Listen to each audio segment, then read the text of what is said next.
2014 Model S from Tesla. And then we also bought a 2018 Model 3, and we were very happy with the Tesla EVs. And then jumping forward, so there was a huge storm in February 2021, a winter storm in Texas, and it really showed some vulnerabilities of the grid at that time. There were issues with the power plants, issue with lines. There were huge power outages. Millions of people lost power in Texas during that storm. And there were actually a couple hundred deaths that happened because of people were without power, without warmth, without heat, and it was very cold. And one of the good stories that came out of all of that was there were Ford F-150 hybrids that some people owned in Texas, and they were able to use the Ford 150 hybrids to plug in and power their house and power the heat in their house and survive through those outages. And when I saw that, I thought that was amazing because there's a vehicle with a battery that can power a house. And I looked at the two Teslas that were in our garage, and I'm looking at those things. There's no way to get that energy back out of that. The Tesla doesn't support any way to get that energy out of those batteries. And I started to think about Tesla, and well, it was kind of in conflict at the time what Tesla was doing. They had a separate division, their energy division, that would sell you a power wall, basically a battery you put on the wall in your garage or outside, and that battery would power your house. So of course, Tesla doesn't want to give you that feature out of their cars to compete against their own business. So I understood why Tesla wasn't doing it, but I wanted something that could do that for my house. And then in May 2021, about 3 months after that huge storm, Ford announced their Ford F-150 Lightning, all electric, and it comes with a 131 kilowatt battery, so very large in the EV world. And it has a feature called the home integration system, which allows that truck to provide backup power to the house in case of a power outage. Now, at that time, we had a Ford F-150 from 2010, traditional gas powered. We like Ford trucks, and we made the decision, since this new Ford truck, the Lightning, had a capability to provide backup power for the house, we went ahead and jumped on that, put our reservation down on day one, and signed up for the home integration system and looked at the price of that, and it was $9,200 for the home integration system on top of the price of the truck. And at first that seems like a huge price, and it is, but I was comparing it to what would a natural gas whole house generator cost for our house, and it was in that same range. So it's comparable price for that. And I looked into the Tesla Powerwalls at that point. How much would it cost for me to do a Tesla Powerwall? And each of their Powerwalls is about 13 kilowatts. So if I were able to try to get the same energy that the truck could provide from a 131 kilowatt battery as what a Tesla Powerwall would do, I'd need to buy about 10 Tesla Powerwalls for something like $60,000 to give me the same energy as what the truck could provide the house. So it seemed like a no-brainer to buy a truck because it's also a truck. You use it as a truck in addition to being a battery.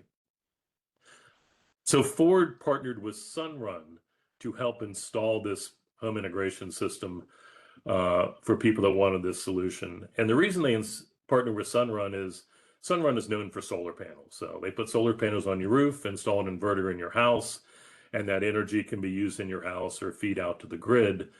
So for Sunrun, it was an easy kind of plug-in to say, well, it's just a different energy source. Now it's coming from a battery using the same type inverters and feeding into the grid. So they had that expertise. And that's why Ford signed up with them to help out with this nationwide rollout. So when it comes to planning for doing a backup power to your house from a vehicle, the picture here is the sub panel that's in my house. So we ordered the truck in May 2021. We couldn't take delivery until September 2022 because they hadn't come out yet. And just before we took delivery of it is when we started working with Sunrun to do the planning of how this was going to integrate into our house.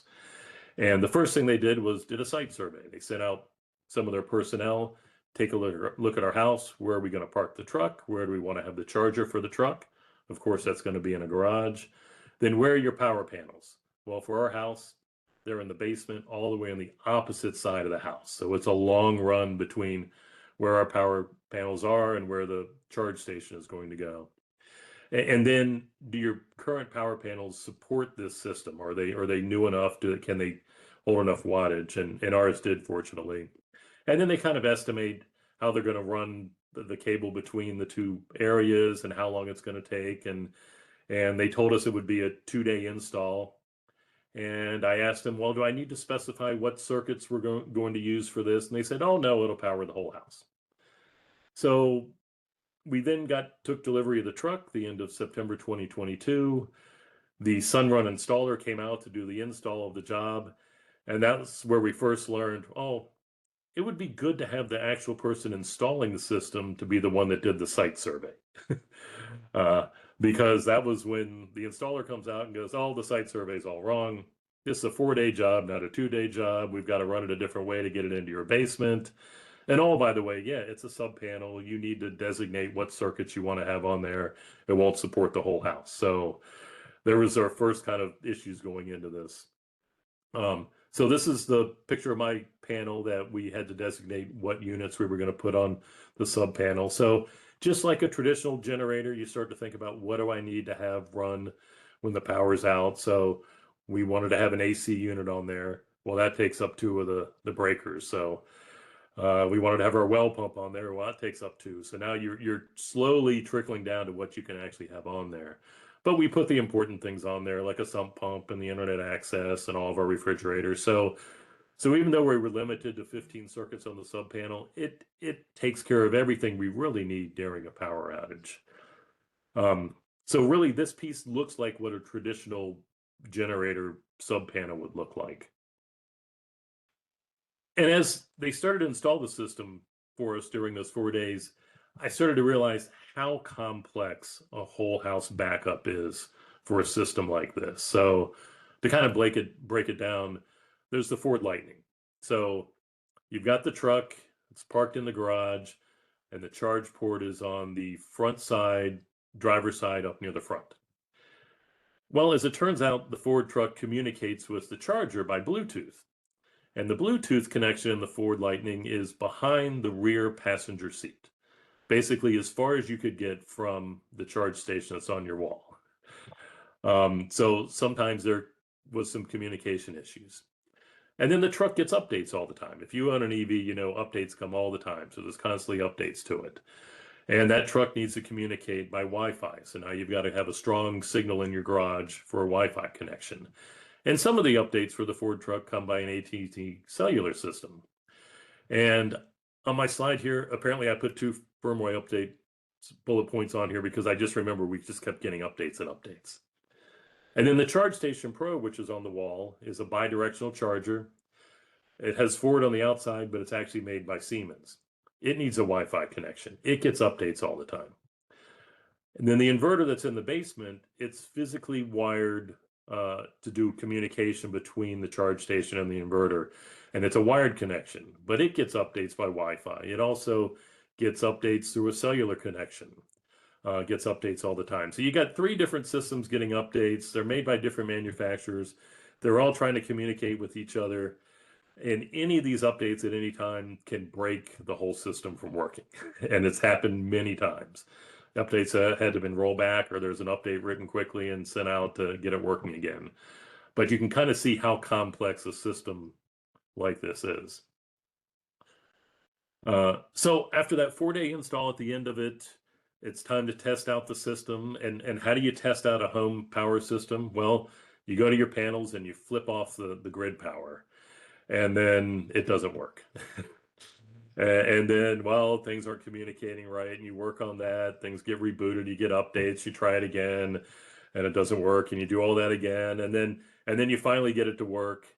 And the one thing you have to realize about the Ford system with the Lightning providing power is it's not an immediate switch over like most home backup systems. It takes about 90 seconds for the truck to recognize there's a power outage and then to provide power to the house. But when it works, when it turns on after those 90 seconds, it's pretty amazing. It can be up to 9.6 kilowatts of power going to your sub panel to power all those devices on the sub panel. One of the issues we found out right off the bat was that the AC unit, our compressor, AC units will draw a lot of power when they first switch on. And you might notice this at home, just when your AC kicks on, your lights might flicker for a moment there. And that's that AC unit just drawing all that initial power. And it can have issues with home backups, and particularly with this home backup that we had, it would actually, when it would power up, it would shut off the system. And we had to get something what's called a soft start. So a soft start actually ramps down that initial energy on an AC compressor so that when it comes on, it doesn't do that initial draw. So that was something we had to have our HVAC technician come out and install for us. And at that time, it was pretty rare. It was the first one he'd ever done. So we got that installed. And once we had that installed, that worked. The AC worked, drawing power from the truck. And we ran everything we could off of it to test it out, all the lights, the refrigerators, our internet access. So it would draw all of that. And what was amazing was it's silent. So the truck's in the garage when it's powering the house during a power outage, and you wouldn't know the truck is doing anything unless you open up some apps and monitor it. It's silently powering that house.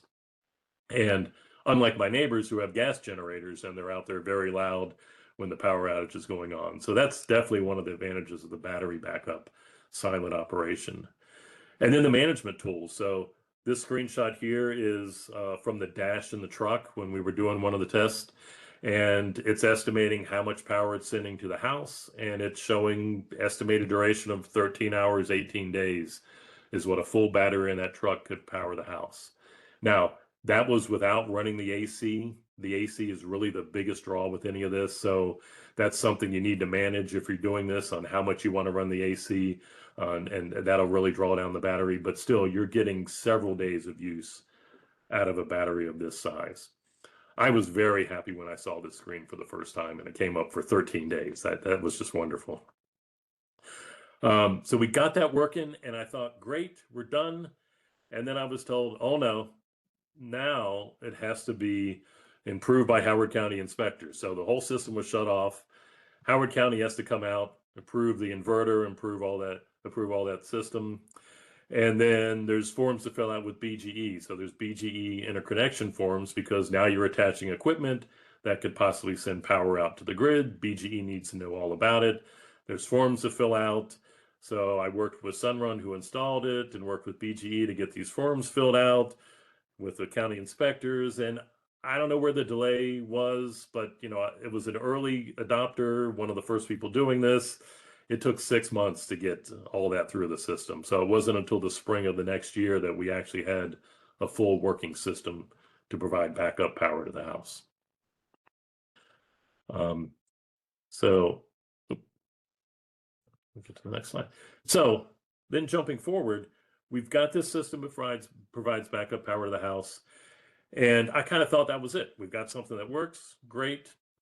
And then in February 2024, Ford reached out to me and they wanted to do something more with this whole setup. And they reached out to me because I have the Ford F-150 Lightning and I had the home integration system that powers the house. And they wanted to take it to the next level. So something they referred to as grid power offset. So that's basically during the summer months, 5 p.m. to 9 p.m., that the truck battery would power the house instead of using energy from the grid, allowing the energy from the grid to go to other houses. So I'm helping to save energy at that point from the grid and then be compensated for whatever energy I offset during that period. And what appealed to me about it was I already had the equipment in place. So I didn't need anything new. The truck is here, the inverter's here, it's all connected. So it was nice not to get any new equipment to do that. It was already here. And Ford was hoping to do this as a nationwide rollout at the time, that they were hoping to find other people with the Ford trucks, with the integration system, and then their local utilities that were interested in doing this. And it turns out BGE was the only utility that signed up during this. So I'll give kudos to BGE, being my local utility, that they wanted to get involved in this. So that was great. And why does BGE get involved? Why does the utility get involved? They're looking for some more power during those peak periods in the summer. So basically, what would happen would be 5 to 9 p.m. the truck is powering the house instead of using grid power, and then overnight it would recharge the battery in the middle of the night when grid usage is low, and it would repeat that each day, 5 p.m. to 9 p.m. during the summer. Um, there were issues setting this up. So, being the first in the nation to actually get this set up, it was kind of a learning curve for all parties, Ford, BGE, Sunrun, who was helping out, and for me. At the time, BGE had only hooked up uh, energy feeding into the grid from homes through solar panels. So it was the first time they'd had trucks battery powering in. So it was new. It was all the forms I filled out for BGE at the time all said solar on it. They've since updated those to have truck battery options on it. And even Sunrun, even though they helped install it, they would talk to me many times and still think I had solar panels on my roof. And I'd have to remind them, no, we're dealing with a truck battery. Sunrun actually even sent out some repair techs to my house once to fix the solar panels because they couldn't see them, and well, they couldn't see them because they're not here. I don't have solar panels. It's a truck, so it's those early adopter things that you go through that just have to know that it's a learning curve for everyone involved. Um, but in June 2024, we got it working for the first time, where it fed power to the house, offsetting from the grid, and Ford was very ecstatic about it. They'd done it in a lab before, but they were very happy to have it working in someone's house.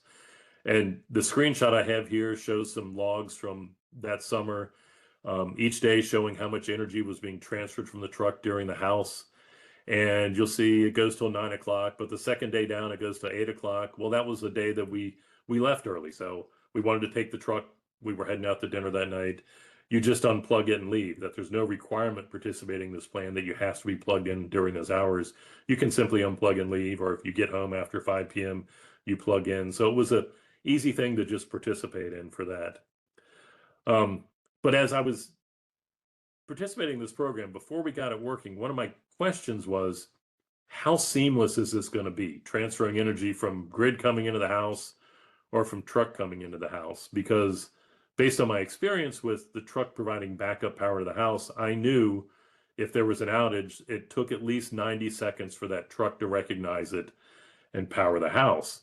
So I didn't want to have every weekday night at 5 p.m. during the summer for there to be a 90-second gap between when the grid power went off and then when the truck power came on.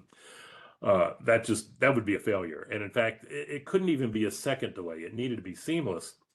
And the reason it couldn't be more than a second delay is because my wife has a coffee maker, and she has her coffee every morning. She works from home, and that coffee maker has a default setting that keeps the coffee hot for 2 hours. But she always changes it to 4 hours. So she changed the default from 2 hours to 4 hours. But if there's a power outage, it sets it back to 2 hours. And when she goes and gets her coffee at 3 hours and that coffee's cold because it switched back to the default, you don't want to be in the house with her that morning.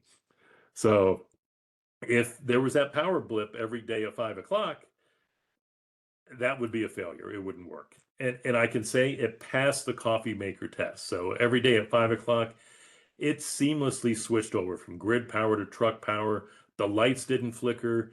If you're sitting in the house, you don't know that that power is coming from a different source. That nothing happens, nothing flickers, nothing beeps. It's so seamless. At 5 o'clock, it comes from the truck instead of the grid, and then at 9 o'clock, it switches back the other way. And if you weren't monitoring it through the tools, you'd never know that happened. So jumping forward to this year, 2025. Ford reached out again, and they wanted to take it to the next level. So they wanted to do a true vehicle to grid. So not just powering the house during a power outage or during grid offset, but take that energy from the truck and send it out to the grid during peak usage. So true vehicle to grid. So this screenshot here is what is from one of the monitoring apps. So it's showing the truck in the bottom left corner. About 9,600 watts is coming from the truck going into the house. And then the inverter determines how much energy the house needs. At that given point, the house needed 838 watts. And then the remainder of that, about 8,300 watts, is sent out to the grid. And I could monitor this live, and I could watch this as I would turn on an AC unit, how it adjusts that. And if I ever needed more than what the truck could supply, the grid would supply it. The inverter handles all that. But for this project, I needed a new inverter. So I was supplied a new inverter as being a participant in this project, that the new inverter could send out more energy. Now, because I got a new inverter, I had to fill out all new forms with BGE again, the forms that all said solar on them. And then BGE had to install a new meter for us, but it got a little confusing with the technician that came out from BGE, and he installed a solar meter instead of a truck battery meter. So it took a while to get that set up right. And then since I had a new inverter, Howard County inspectors have to come out again. So every time you make changes to a system like this that's connected into the grid, you just have to know it's got to be inspected again. There's forms to fill out again. But once it gets working, this past summer, once again, from 5 p.m. to 9 p.m., it would send energy, it would go out to the grid, and compensation for this plan, it would pay me 30 cents per kilowatt hour that it would send out. And then overnight it would recharge at the normal rate. So, which is about half that. So it's buying low, selling high, getting double the price for the energy that you bought. And I talk to people that have gas cars like this and try to explain it to them and tell them, well, think about it. If you went out and filled up your car with gas and then you went back the next day and sold them back to the gas station at double the price. I mean, that's kind of what we're talking about here. And then continuing on with that pilot from this summer, the management tools, through the management tools, while it's working, I can monitor the energy usage coming from the truck, going to the grid. I can set my battery. So if I say I don't want to use enough energy to take the battery down below 50% or 30% or whatever, I can manage how much energy goes out to it. I can watch it all real time and then look at the logs afterwards. So there's a lot of tools to monitor all that. That ease of use, it's set for 5 to 9, but you can plug in later. You can disconnect early. You don't have to tell the system that you're disconnecting. You just unplug and plug in. So it's very easy to use. And once again, seamless like the previous year. You can't tell where the energy is coming from when it's doing it, whether from the truck or from the grid. It just works well. Lessons learned and the future. So here's a screenshot from one of the apps showing powering the house. It's actually showing sending out 9.4 kilowatts from the truck, 71% left in the battery.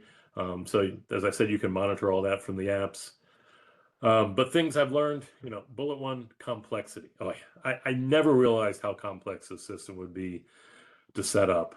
And then any updates to the system could break it at any time, and it has. Vendor and consumer education. Yeah, sometimes it's complex and the system doesn't work. And now you've got multiple vendors. You got Ford, you got Sunrun. They're pointing fingers at each other. Well, okay, it's Siemens that made this, and it's Delta that made the inverter. And so there's a lot of parties involved, and just trying to get everyone to work together and setting customer expectations on that. Reducing equipment costs. It's an expensive system. It was $9,200 to invest in this, and hopefully as more people do this and more manufacturing is done, costs from that come down. Standardization. Ford has their own unique system like this. GM has a system like this. Tesla has a system like this. They're all different. But there's also now third parties that are coming out with some systems that are starting to work with those. So it's encouraging to see that that's getting some traction. Monitoring tools. As I said, there's a lot of monitoring tools, but they're all different and they kind of need to be integrated. So some of them only work by Bluetooth. I have to stand in front of the inverter to get data. I can't access it further away than a few feet. So better integration of monitoring tools and compensation from utilities. So, when you're doing vehicle to grid and you're selling that energy back to the utility, that's great, but it's wear and tear on the battery of the vehicle. So there's got to be the right type of compensation there for wear and tear on the vehicle battery. And that may be a different answer for different people as to what vehicle you have and what you're trying to get from it. So it'll be interesting to see what plans the utilities have for that going forward for compensation for people. Other things in the future, my system right now doesn't have a fixed battery, and I can see how that could be useful. The new GM vehicle to home system has a fixed battery that sits alongside the inverter. And the advantage of that is that if your truck's not home or your vehicle's not home and the power goes out, with my system, it's not going to work. But the new system from GM that has a fixed battery, it can work for a short period of time to allow you to get home and then plug in, and then it'll start using the truck battery. And then also, if you depleted your truck battery and you needed to go out and top off somewhere and come back, that fixed battery that's already connected to the inverter can kind of still power your house during that period. So that's something that some new systems have out. One of the third-party systems I've been looking at recently, it's from a company called Ljoy, and they've got a system that I watched some videos. They actually claim it will work with Tesla Model 3s and Model Ys that Tesla says don't support bidirectional yet. But this system, this third-party system, appears that it will pull energy out of the battery. So it's an early system. They're doing a Kickstarter program for it. That's how early it is. But it's good to see these third parties out there starting to come out with these products to get that energy back out of the batteries when you need it. I even saw something good from Chevy recently. The Chevy Bolt, they've got the new version out coming soon, and it starts at $27,000, and it's going to do vehicle to home if you buy the GM system. But it's going to be able to do 9.6 kilowatts to the house, which is the same that my truck can do. So a very inexpensive Bolt system will be able to do that with the GM system combined with that. So it's good to see more traction of that from different manufacturers. So benefits for drivers, communities, and the grid. Benefit for driver for bidirectional. First thing is, yeah, home power backup. So if you don't have a home power backup system, being able to power your home from your vehicle, I mean, it's a great feature to have. But expanding on what that can do. So for the communities, it's grid resilience. So it's being able to plug in and help out the grid, send that energy from your vehicle out to the grid. And tying into that, so there was an issue with a BGE power plant back in August of this year. And if you were a BGE customer, you would have gotten an email that day that said, hey, we had a power station issue. We're asking everyone to conserve energy. Later in the day, we might have to have rolling blackouts or brownouts because of higher energy use during the summer as we're trying to work on this power plant. And during that time, I was participating in the pilot. So I was able to plug my truck in at 5 o'clock that day, send that energy out to the grid to help out while all my neighbors were trying to conserve energy at that time. So it felt good to be part of the solution to grid issues for a real example like that when there was a power station issue. And then, the perception of EVs impact on the grid. So I have lots of conversations with some friends of mine, I'll say conservative friends of mine that has some negative perceptions about EVs and what are EVs doing to our grid? They're putting a strain on our grid. They're causing all these problems. So I have conversations about them with them and say, well, EVs charge in the middle of the night. I mean, there's all sorts of great programs from BGE charge in the middle of the night. They're not putting strain on the grid in the middle of the day. And then I take it to the next level as I start to talk about vehicle to grid. What the vehicles can do with the grid is they're not putting a strain on it. Actually, EVs can help improve the grid. So even though you're never going to own an EV, this EV that's your next door neighbor is helping supply energy to the grid at times in case of emergencies. So they're helping out the grid instead of actually hurting it. And a few years ago, that was all theoretical as I was telling people this. They're like, yeah, that's never going to happen. I'm going back to them now and I can have a new conversation with them and show them it's happening now. We're doing this. It's working. This is the future and it's happening now. So it's been really exciting to be involved in this project the last couple of years to get all this to work. And as an early adopter, it's been not just an early adopter, but someone that's been in the middle of it all and helping people learn about it and helping it work and helping the future here. So I've really enjoyed it. So that's the end of my official presentation. So I guess ready for questions here. So Thanks so much, Brian. I'm actually going to first, before we jump into questions, have Kevin Knight introduce himself. He's from BGE. I'll let him introduce himself. Good evening, everyone. I just wanted to do a quick introduction. My name is Kevin Knight.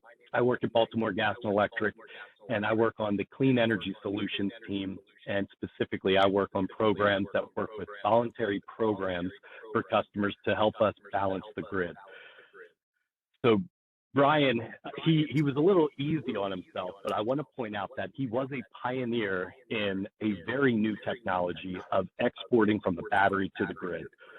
He is so new to this technology that he was actually exporting to the grid before it was even regulated in Maryland. So he is really, truly a pioneer. So I want to thank him and his wife for going through all of this process and all of these lessons learned. I know there's some frustration, but we sincerely appreciate everything you did, Brian.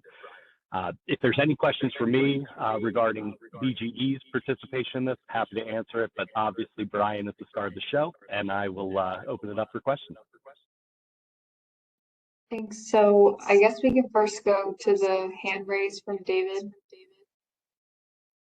Yeah, Brian, did Ford have any plans for like a virtual power plant?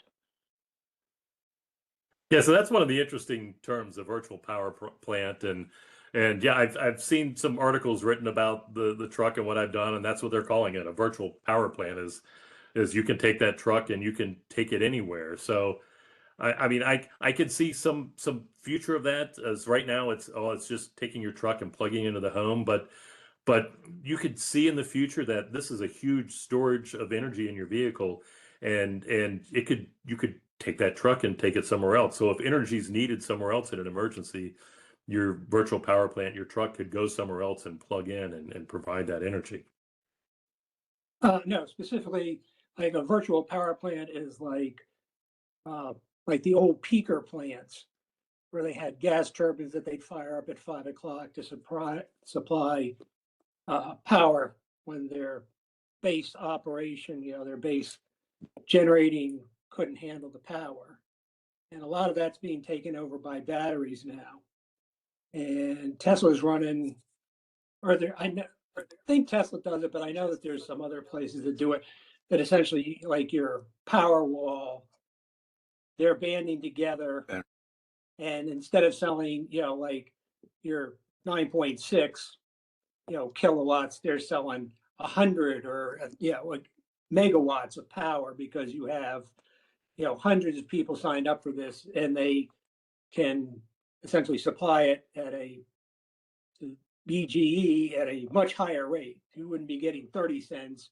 Some of these people are getting like $1 a kilowatt kind of thing. And that's the virtual power plant where you're actually, doing a grid scale power supply, but made up of, hundreds and thousands of, car batteries, essentially. I mean, a power wall is just a car battery. Yeah, and I see that. So one of the things you're referring to, what's going on in California and Texas. So Yeah. Tesla and Sunrun in those states are I think in California, Sunrun has 100,000 batteries connected to solar out there that they're providing that power during those peak periods, and they're managing all that.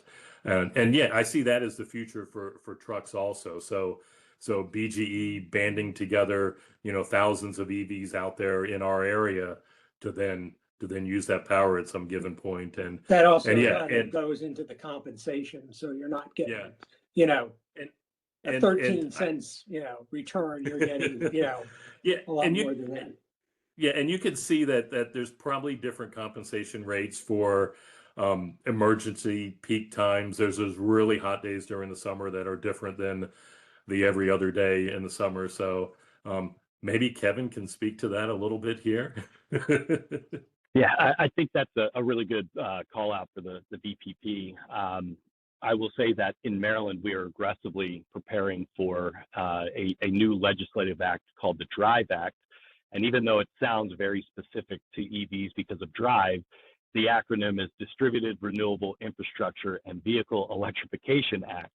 But it is challenging all of the utilities in Maryland to really figure out a way to harness the power of all of these distributed resources that we have across the grid. So it includes the vehicle batteries, includes stationary batteries, as well as any, distributed energy resource that can either provide energy back to the grid or reduce load. So it is definitely going at a fever pitch right now, really trying to get ahead of these virtual power plants and how Maryland can have one to make sure that we are in a good position to serve the customers.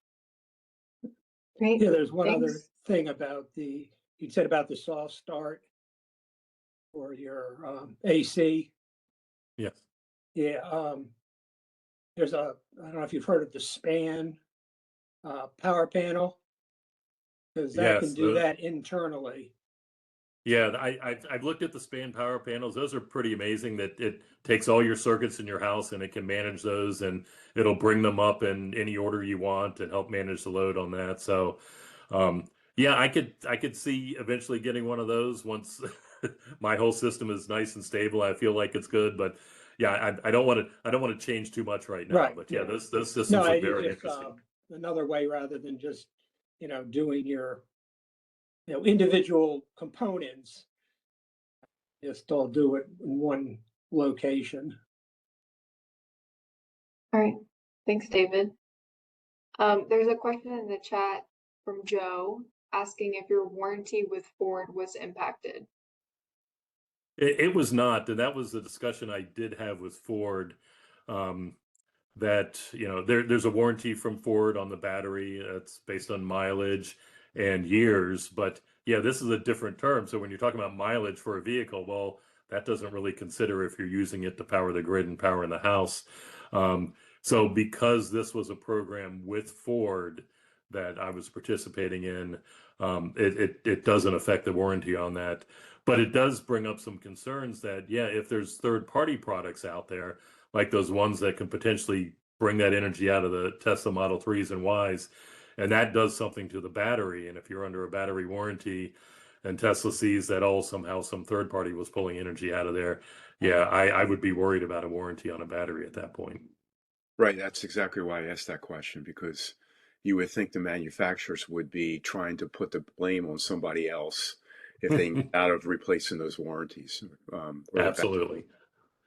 Thanks. And the other question I had while I have my mic open here, and this is for both Kevin and Brian, do you see Ford or BG&E at this point trying to make marketing materials? I think you showed one chart, Brian, if I'm not mistaken, that there was something, but do you think they're going to actually try to market this at a national level, that this is a capability of their products and BG&E's in sync with that?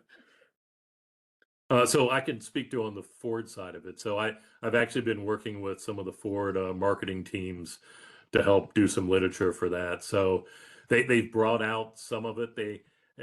Ironically, they released some of the marketing materials about 3 weeks ago on the same day that they said they were pausing Ford Lightning production because they were having some issue getting some aluminum for the vehicle. So it was kind of bad timing to promote that. But yeah, Ford is very interested in promoting that. They like to hear real life stories, so they've been talking to me about how we've been using it, and they see that as being something that can differentiate themselves from the other manufacturers. And the people I deal with at Ford on this, it's from Ford Power Services, so they've got a whole group there that's thinking about power, and it's not just your regular Ford car salespeople. I'll jump in from a utility standpoint and say that I think there are a lot of auto manufacturers that are really doing a lot of work trying to figure this out. As you may have caught with Brian's presentation, this technology is still being figured out, and it's a lot of complex systems that have to communicate, and that's both hardware and software. So what we see now is that large scale, we're probably not quite there yet, but thanks to participants like Brian and thanks to some pilots that we're going to be trying to push forward, I think you're going to see this technology, as all technology does, it's going to take off. Once people figure it out, things start talking to each other a little bit better, a little bit faster. I think it's not too far off, and we'll be there before you know it. Okay, thanks, guys. Thanks. And then Richard, you have your hand up. Yes, there's a question for Kevin. So I charge my EV at home under the EV Smart program. So I use the tow rates in the evening. So what happens when I have a guest who has an EV that I charge their car during the late hours. Do I also get the tow rates, so it's only specific for my car? So I will caveat my response by saying I am not the EV TOU expert, but what I can tell you from my knowledge is that depending on how you enrolled or what device you enrolled in the TOU program would depend on how we know how to charge you. So for example, if you enrolled the charger in the TOU rate, that charger is going to be, that is what's going to be the determining factor. So if you are charging within a peak period, regardless if it's your car or another car, it's seeing the charger is working at that peak time. So it sounds like in your case, it would be limited to the chargers. So you would be subject to that TOU. On the flip side, just to wrap up the thought, there are some cars, Tesla is one, that you enroll the actual car. So at that point, the charger is not the one that's monitoring the TOU. It is actually the car itself. So depending on your setup, it can be different. But if you have a charger, your charger is what's subject to those two TOU rates, not specifically the car. Yeah, it's approved by BG&E. They only approve certain chargers. Ours is Charge Point, and I get a reduced rate after 9 o'clock at night. So whether I'm charging my car or the guest car, it doesn't matter. Is that correct? Correct. All right, thanks. And if you're seeing something different, I can certainly share my information. We can get you an answer and make sure that I'm not leading you astray there. Yeah, okay. I've tried talking to the group, and they're still learning about how the system works. Okay, thanks. All right. Thanks. And Tim?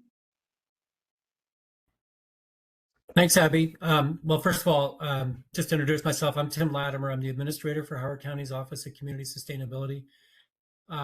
Before I forget, I just want to say thank you to Abby, Susan, Jackie, and Alyssa for organizing these Ask an EV Driver webinars.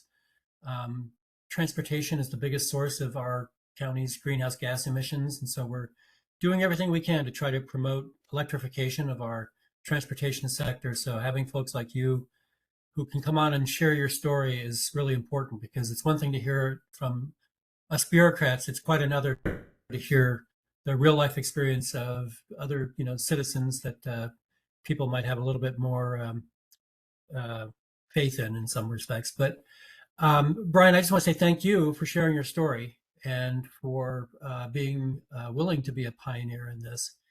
And for Kevin, I would just say that, we have in Howard County very ambitious goals in our climate action plan for clean energy deployment. And one of the things that I would love to see is pilot work on a VPP. And so if you're looking for jurisdictions that might be interested in exploring those kinds of possibilities with you all, we'd be happy to have that conversation, because I do think that is the future.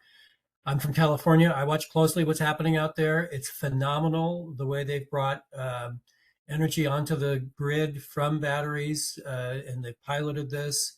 I think they've reduced their natural gas usage in the last 2 years by nearly 40%, if I recall correctly. And similarly in Texas, where they've deployed solar and batteries in such a massive way that I think over the last year or two, they've gone from like 2 Augusts ago with a very unstable sort of grid situation to last August, where it was quite stable, and the chances of a grid failure were less than 1% compared to greater than 10% in more recent years. So I just think it's something that I'm really glad to know you all are looking at that at BGE. And Brian, if you're aware of others in Howard County that are kind of in your situation who are driving vehicles that are capable of V2G, I'm just thinking about, again, being emissaries out there in the community. It's really helpful for folks like you to be out there telling the story and sharing your experience. So I just want to say thank you. Okay.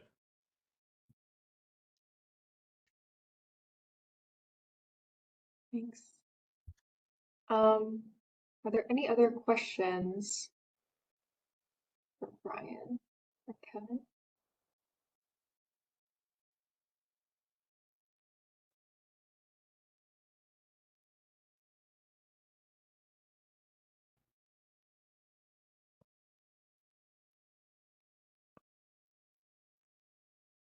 Okay.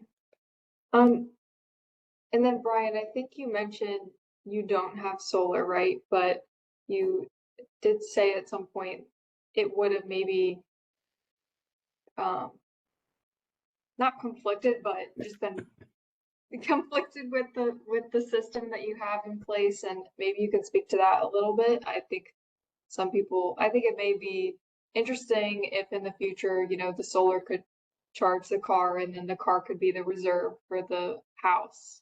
But what was the situation for your system?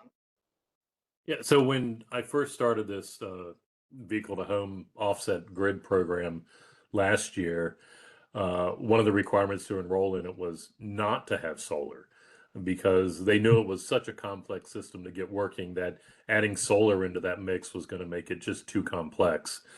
But yeah, you can definitely see the future of this, that with solar charging the battery in the truck or charging another external battery, and then all that working together. And some of the monitoring apps that I have, you can see in that app that it shows solar in there, that can be connected into it. So yeah, that's the ultimate solution, is to generate more of that energy yourself rather than pulling from the grid to charge up the truck. Great. Okay. I was just going to add So a quick if we piece to have that. solar at our house, we're not candidates for this at this point? Well, what I did the past 2 years were unique pilot programs, basically just to make sure that a truck can connect to the grid and it can feed the grid, and there's ways for BGE to monitor it. So that's not necessarily the way it's going to work in the future. Okay, got it.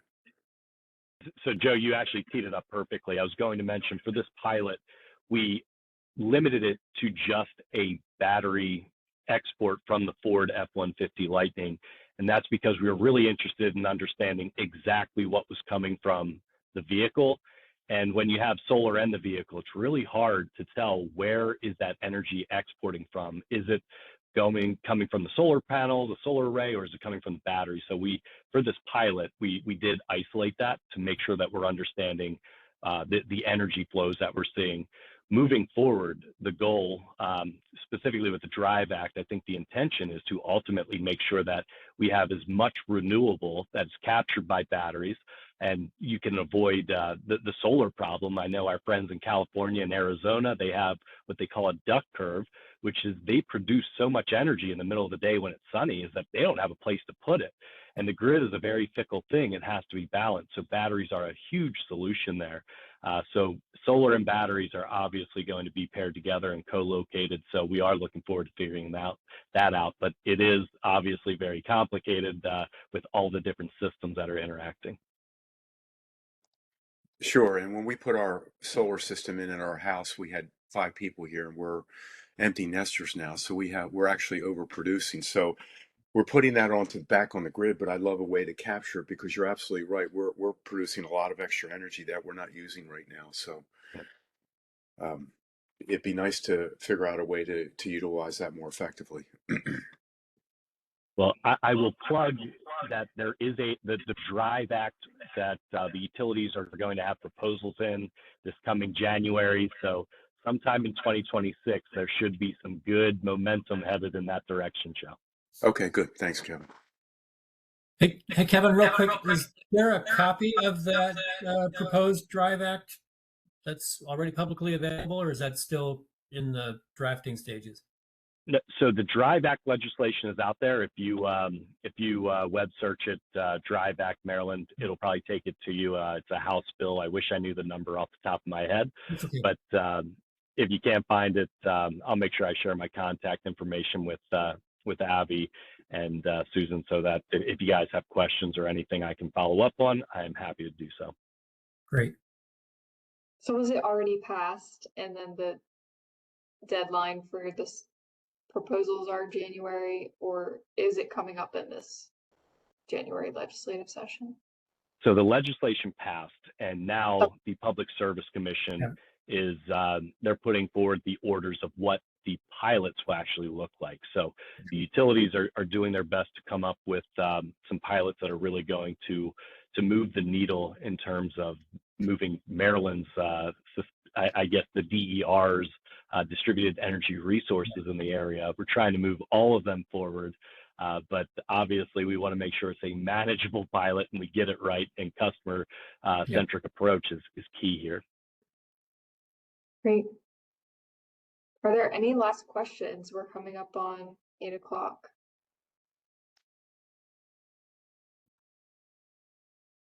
One question for Brian. Your wife's coffee is, she's happy with, still happy with everything, right? Yeah, as long as it stays on that 4-hour warming, yes, it's all good. That's a good trick. I wrote down a note that the coffee maker test is something we should institute to make sure that we're meeting the needs.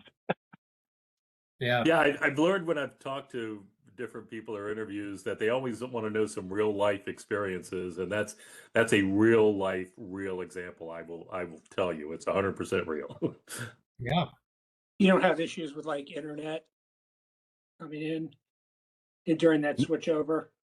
No, it's I'm as I said, I'm surprised about how seamless that switchover is, and I've monitored through the apps, and I've watched light bulbs as they switch over, and you cannot tell that anything has changed. That inverter works so good at that. But that's during the peak offset time when That's it's during the peak offset. Yeah. But if it is a true power outage from the grid, it does take at least 90 seconds for the truck to recognize that and switch over. And that's just a limitation of the current system. Okay.